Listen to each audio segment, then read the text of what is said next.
So, para sa kaalaman ng lahat, Kabanting Paulo, si Daddy Francisco, saka si Mami Mary Jane ay nangangalakal. No? So, sa payatas sila, di ba? Sa payatas. So, pag may basura, no, sila pinipili nila yan. Ano? Yung mga nakokolektang basura, pinipili nila yan. So, kung ano yung Walang po pwede. basura, wala kaming pera. Oo. Sa basura ay merong Pera. May kita. O, totoo naman yon. Totoo naman yon. Ano? magkano po ang kinikita po nila sa pang-araw-araw? Minsan po 500, minsan 600. Hindi po parehas-parehas. Kaya po pag ito sinusumpong na ng ano, Pilitan kaming magbenta ng mga gamit na. Di ba, ang gamit namin, benta mo yan.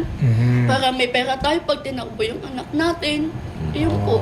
Ano po bang mga gastusin ang ginagastos sa kanya?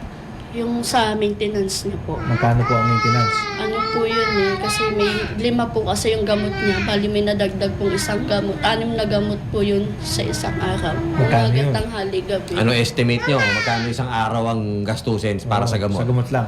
Ano po, hindi ko po. Ano kasi, ano po yun eh, sa loob ng isang buwan, siguro 3K. Kasi pag naubos yung gamot, bibili ulit kami sa Mercury ng gamot. Panibago. So, 3 taon yun ang dinadala yung ganyan sistema, no? Opo. So, inborn kasi siya, di ba? Opo. Inborn. So, Inborn. ngayon lang talaga nagkaroon ng ano na, dahil pwede na siya, malakas na. Opo. Ngayon po, kasi nung baby po siya, dapat ooperahan po. Eh, hindi po kaya ng ano niya kasi po maliliit pa po yung mga ugat niya. Totoo. Kaya hindi po siya pwedeng operahan ng basta-basta kasi baka mamaya magkamali, mawala yung anak ko. Yun po. Pakita natin sa viewers natin yung sugat ni yung dating first operation. So nakita natin kanina, very evident no na talagang first nagkaroon na siya ng unang operasyon. Ayan So ngayon, bubuksan uli yan. Bubuksan ulit. Kung sakaling makalikom na ng si Sian ng pondo dahil kailangan naman din talaga ng operasyon na pangalawang beses. Pangalawang beses. Oo. So yan, nakita nyo. Tahi, Oo. bubuksan uli, open heart. So this time, yun na yung last na operasyon no? Na para gumaling si baby siya, ano? Kasi Nag-improve pag daw. inaatake, nangingitim at nawawala ng malay si Nabawasan ba yan nung Mami Mary Jane? Nabawasan nung Nalagyan na-operahan? po siya ng shunt. Oo. Doon po guminhawa yung buhay namin. Kaso hindi pa. Kasi may second surgery pa po kami. Yun ang pinaghahandaan naman nila. Nakita ko sa profile nila, Kabanting Paulo, na tatlo ang anak ni Daddy Francisco sa ni Mami Mary Jane. Pangilan si Sian dyan? Bunso po. Siyamso. So yung unang anak ninyo, ilang taon? 8 years old po. Mga bata. Nag-aaral po ngayon grade 1. Yung second, Ano, sa bahay po. Ano na siya po? 8, 4, at saka 3. Nasundan Maliit pa. si Sian. So nag-aaral naman yung mga dalawa. Yung pangalawa ko po mag-aaral pa lang po next year. Oo. Kasi po yung panganay ko grade 1 po. Grade 1. So mantakin mo, Kabanting Paulo, silang mag-asawa, silang mag-partner, yung gastusin yan. Siyempre, hindi naman pwedeng pabayaan yung panganay at saka yung pangalawa.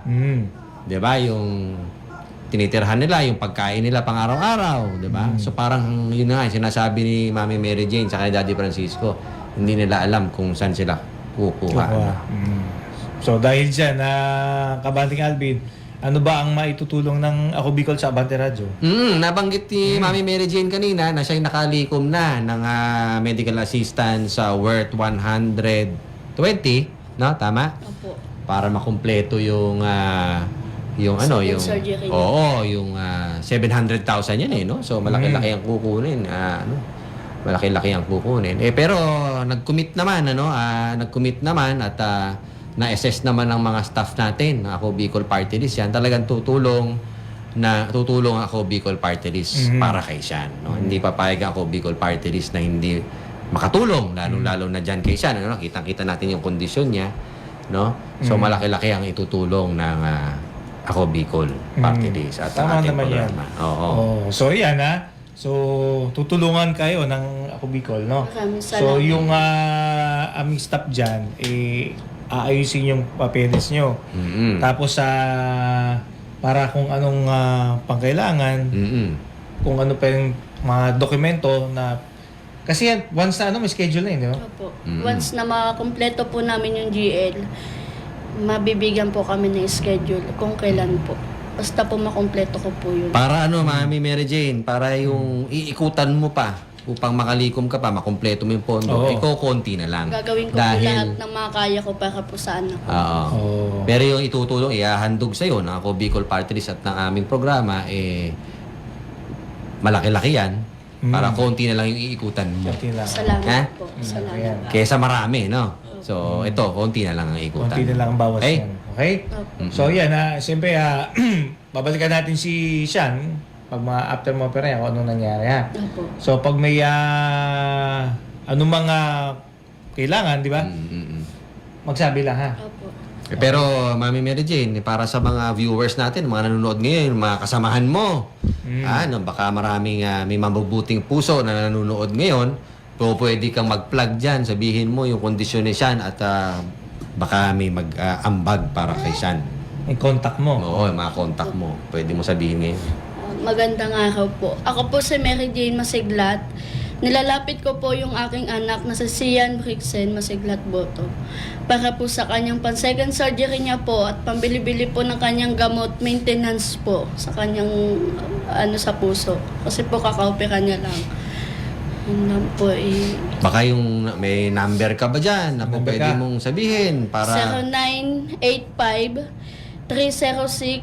0985-306-7758. 77... 58. Ulitin mo ulit. 0985-306-7758.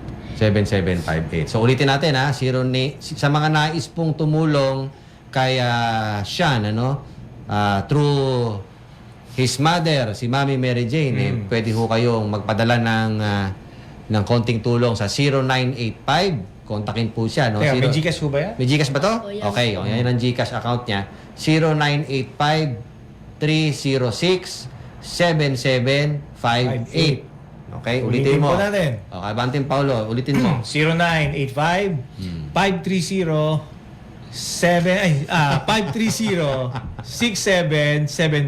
Okay, Ang 0985 lit eh. 306, ha?